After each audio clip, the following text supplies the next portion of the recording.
So let's get started on some math. And we know the very first thing that we always have to do is warm our brains up. So let's get our mathematician hats on, and we are ready to start with our problem of the day. This says, Ben played 7 games of basketball. He wanted to play 14 games. How many more games does he need to play? So I heard something super important, and I'm hoping you're screaming at the screen right now.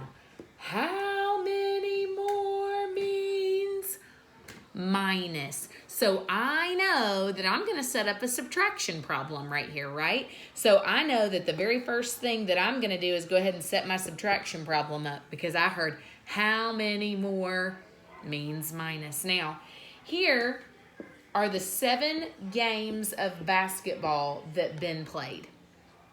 But he wanted to play a lot more. He wanted to play all the way up to 14.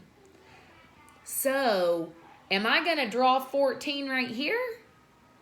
No, because he already played 7 of them. So I can't draw 14. He wanted to play a total of 14. So if he wanted to play a total of 14, I have to figure out how many more games he needs to play.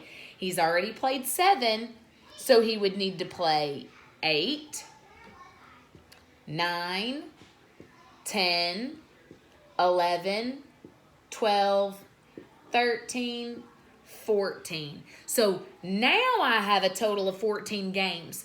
These are the games that he already played. These are the games that he still needs to play. So I could set it up as a subtraction problem. He wanted to play 14 games, but he only played 7. So 1, 2, 3, 4, 5, 6, 7 is how many more he needs to play.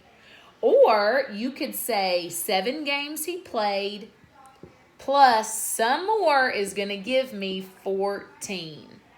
I know that my answer would be 7. Now, I have to answer my question, and I'm going to write, he needs to play 7 more games. So I now have drawn a picture. I have written a number sentence to match my picture, and I've answered my question. How many more games does he need to play?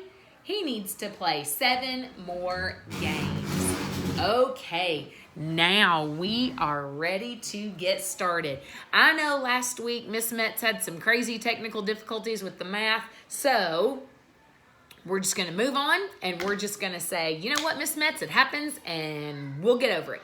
So here is my very first question to you. I want you to help me figure out why this is right.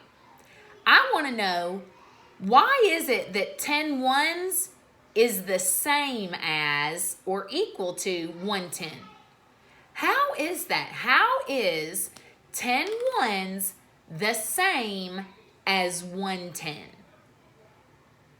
Well, the first thing I'm thinking is I need to draw a picture.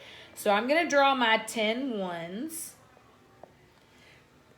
But then I'm going to come over here and draw my 110.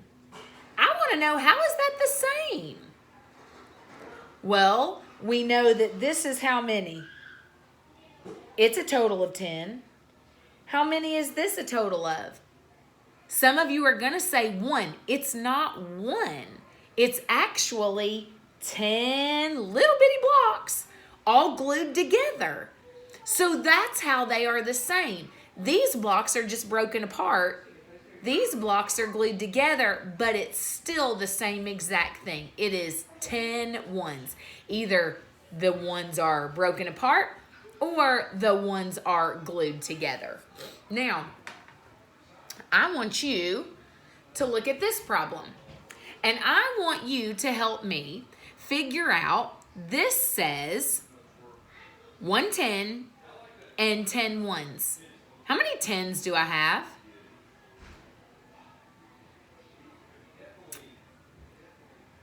I'm hoping you're screaming at that screen, Miss Metz, Miss Metz, this can be a 10.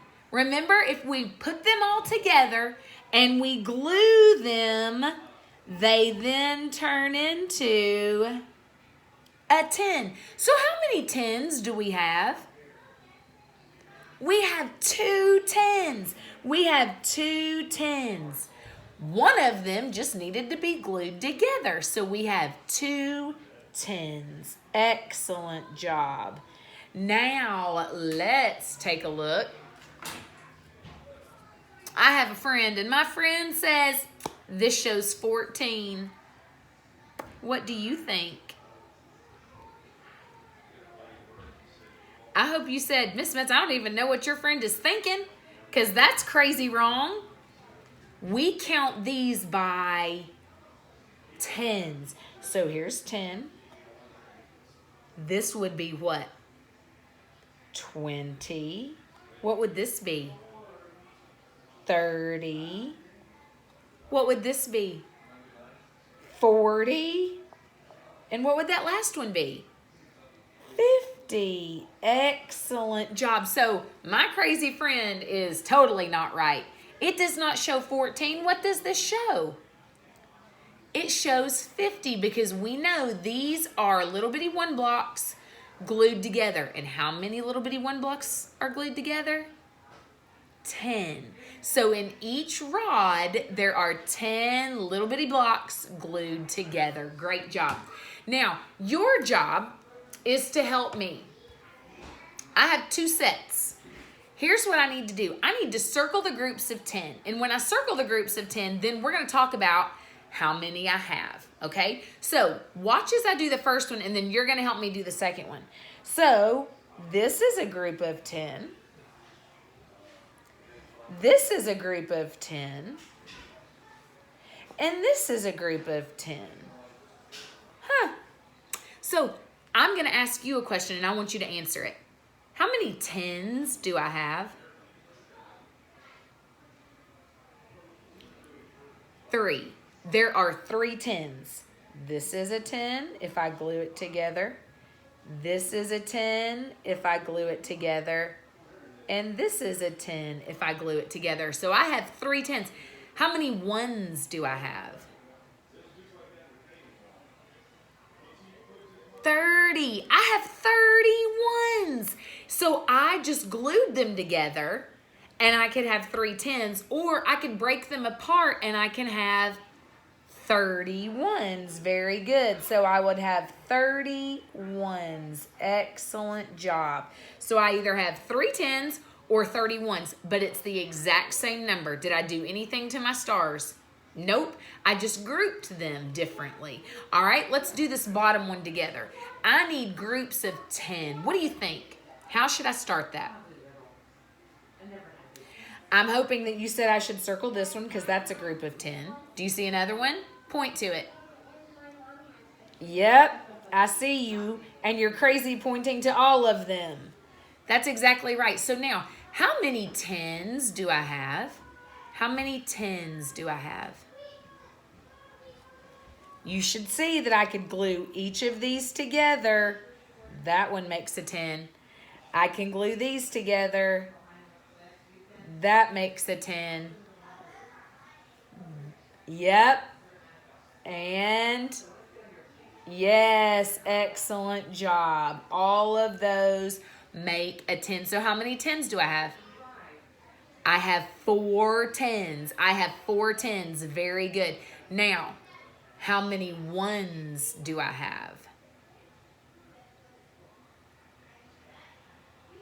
Not 4, but 40. I have 40 10s because I counted 10, 20, 30, 40. So I have 40 1s. I think I might have said 10s. Whoops. I have 40 1s. So I can either glue my 10s together and have 4 10s, or I can break them all apart and have 40 1s. But did I do anything to my circles? Nope. So I know that it's the same thing. 4 10s is equal to or the same as 40 1s.